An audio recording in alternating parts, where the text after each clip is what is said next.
Salam, hər vaxtınız xeyir olsun. Lim 2-ci hissə test toxusundan maddələr mübadiləsi vitaminlər mövzusunun davamına baxacağıq. Bugün 34-cü sualda qalmışdıq. Aşağıdakı təcrübədən düzgün nəticə çıxarın. Qanın analizi göstərmişdir ki, heyvanlarda qidalandıqdan sonra qaraciyərə daxil olan venadakı qanda 0,3%, qaraciyərdən çıxan damardakı qanda isə 0,12% glikoza olmuşdur. Biz buradan o nəticəyə gəlirik ki, qaraciyərdə, daha doğrusu glikozanın miqdarı 0,3%-dən 0,12%-ə qədər azalmışdır. Buradan başa düşürük ki, glikoza qaraciyərdə toplanıb, qaraciyərdə saxlanılıb. Yəni, glikozanın artığı qaraciyərdə glikogen şəklində toplanılıb.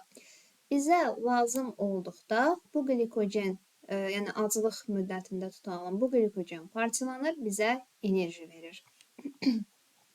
35. Normadan artıq antibiotiklərin verilməsi bakteriyalardan hansını öldürücü təsir göstərərək həzm prosesini ağır dərəcədə pozur deyir. Bilirik ki, kör bağırsaqda bağırsaq çöpü bakteriyaları vardır. Bunlar xeyirli bakteriyalardır. Vitamin sintezində iştirak edir, K və B vitaminlərini sintez edir. Artıq antibiotik qəbul olunduqda zərərli bakteriyalarla yanaşı bu xeyirli bakteriyalar da öləcəklər. 36. İnsan orqanizmində bitki nişastası ola bilər deyir. Baxın, insan orqanizmində bitki nişastası çevrilir, elə saxlanılır. Yəni, qaraciyərdə, əzələlərdə bitki nişastası əvvəlcə parçalanır glikozaya. Glikozadan da heyvani nişast əmələ gəlir, glikogen. Glikogen şəklində qaraciyərdə, əzələlərdə toplanır. Yoxsa bitki nişastası şəklində bizim orqanizmimizdə ola bilməz. Amma ağız boşluğunda bitki nişastası ola bilər. Yeni qida ağız boşluğuna daxil olduqda bitki nişastası şəklində olur. Ağız boşluğunda qismən kimyəvi dəyişikliyə məruz qalır. Daha sonra keçir mədəyə. Mədədə də bitki nişastasına rast gəlinir. Çünki mədə fermentləri karbohidrata təsir etmir. Orada da hələ ki bitki nişastası şəklindədir. Daha sonra keçir 12 barmaq bağırsağa. Orada artıq fermentlər bitki nişastasına təsir edir, onu parçalayır. Yəni, ağız boşluğunda və mədədə hələ ki bitki nişastası şəklindədir. 37.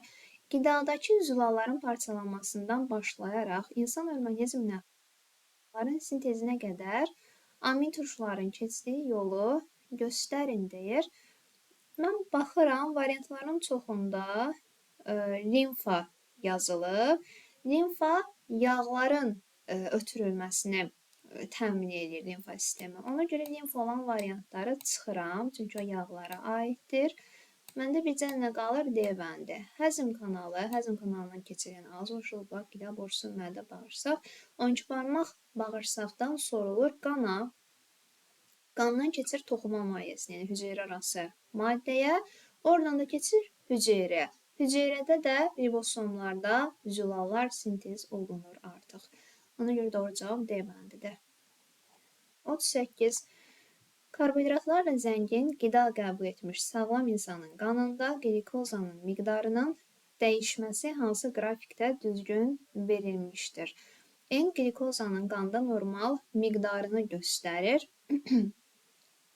A bəndi sağlam insan üçün düzgün qrafikdir. Nəyə görə? Çünki glikozanın miqdarı burada normadadır, sabit, yəni belə olmalıdır.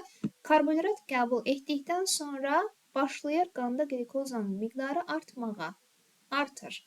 Daha sonra mədəaltı vəz insülin sintez edir. O insülin qanda olan glikozanın səviyyəsini düşürür. Glikozanı glikogenə çevirir və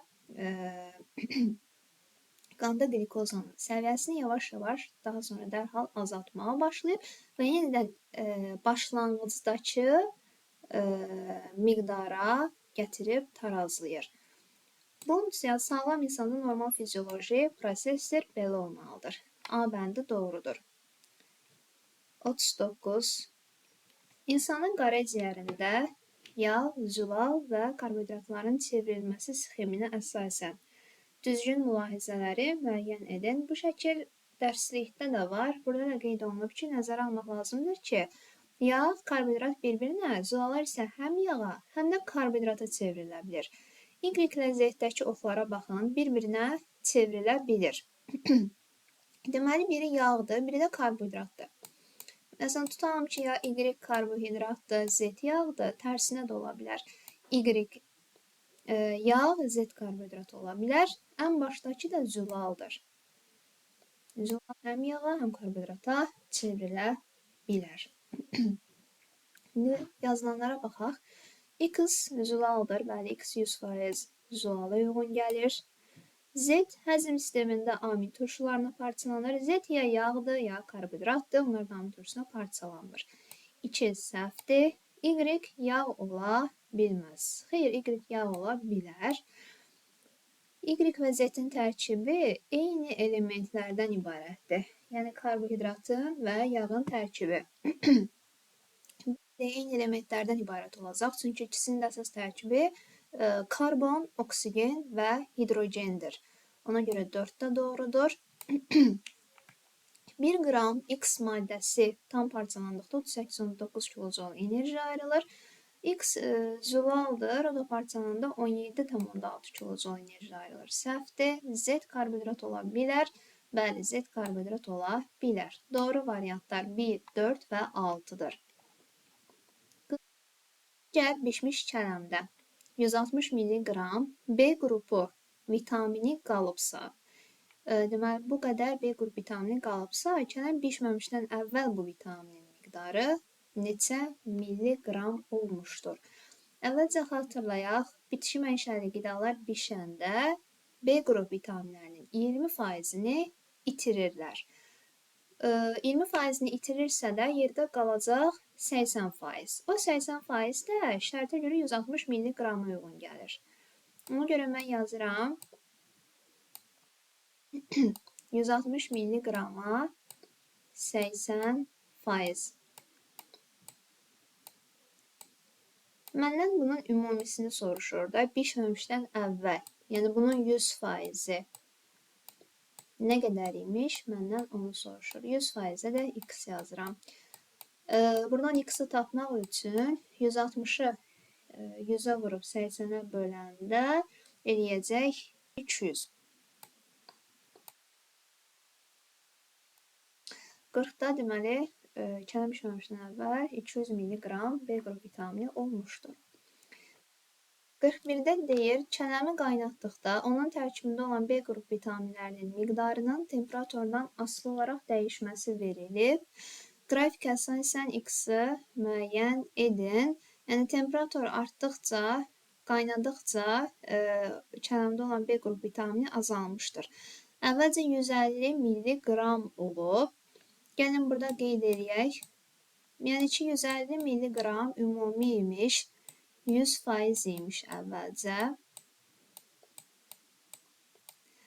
Daha sonra kələm bişiriləndə bilirik ki, B qrup vitaminlərinin nə qədərini itirir? 20%-ni itirir, 80%-i qalır. İndi qalan 80% olacaq. 80%-ə də X yazıram. Mən buradan X-i tapanda 150-ni 80-ə vurub bölməliyəm 100-ə, bu da eləyəcək 120. 100 milliqram B qrup vitamini qalmışdır qaynadandan sonra. 42-də isə yazıb, əti qaynatdıqda onun tərkibində olan B qrup vitaminlərinin miqdarının temperaturdan asılı olaraq dəyişməsi verilmişdir. Qrafikə əsasən X-in ən kiçik qiymətini tapın deyir. Deməli, əti qaynadanda onun tərkibində əvvəlcə 50 milliqram B qrup vitamini var imiş. Əvvəlcə 50 milliqram imiş. 50 milliqrama yazıram mən 100%.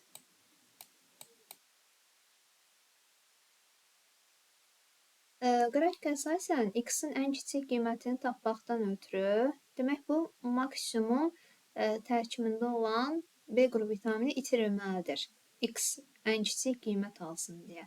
Yəni 60%-ni itirməlidir. Yerdə qalacaqdır 40%, 40-a da x yazıram.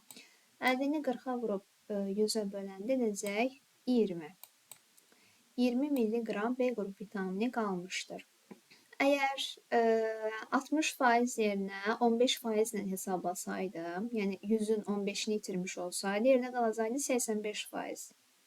50-yə 185-ə x yazanda, oradan x 42,5 eləyir. Gördünüz, 42 20-dən çox eləyir də. Yəni, əgər məntiqlə tapa bilmirsinizsə ki, 15 ilə hesablayım, 60 ilə mı? İkisindən də hesablayın, ən kiçik qiyməti tapacaqsınız. 43. 2 kiloqram ətdə 100 mg B qrup vitamini olduğunu nəzərə alaraq, bu əti qaynadandan sonra onun tərkibində qalan B qrup vitamini maksimum neçə kiloqram çiğ ətdə olar? Deməli, maksimum neçə kiloqram çiğ ətdə olacağını tapmaqdan ötürü mən bunu minimumdan hesablamalıyam. Yəni 15% ilə hesablamalıyam.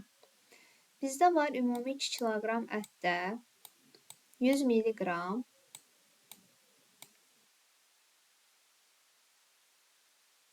B qrup vitamini.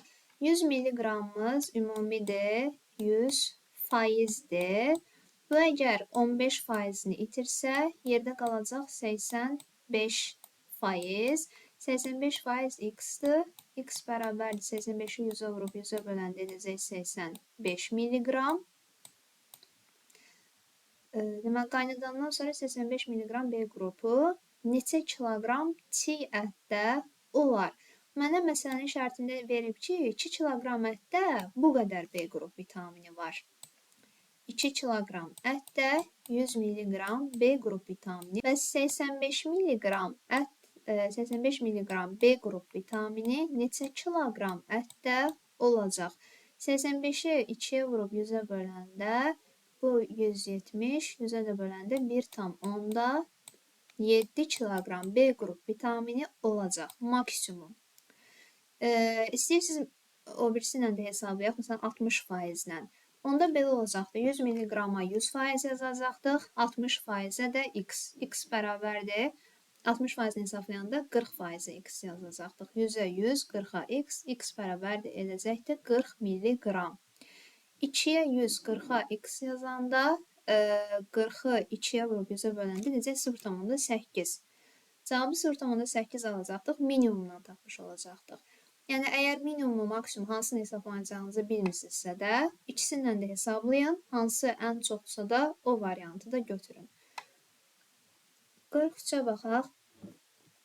Əti suda qaynatdıqda onun tərkibində olan B qrup vitaminlərinin miqdarının qaynatma vaxtından asılı olaraq dəyişməsi verilmişdir. Qrafikə əsasən x-in ən böyük qiymətini tapın deyir.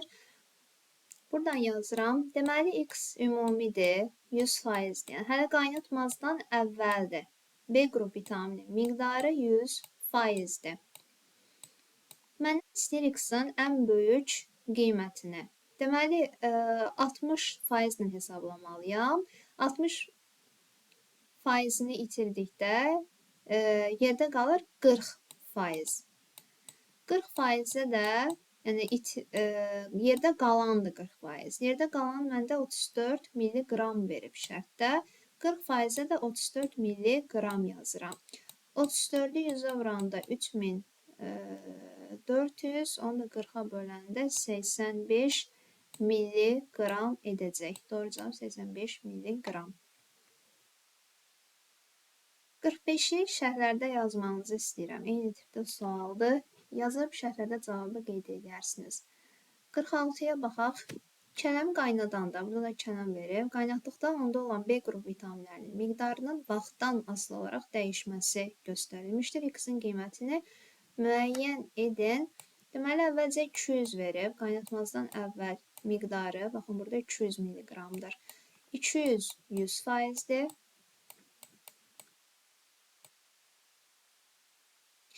Qaynadandan sonra 20%-ni itirəcək. Yerdə qalacaq bunda 80% B qrup vitamini, 80%-də də x yazıram.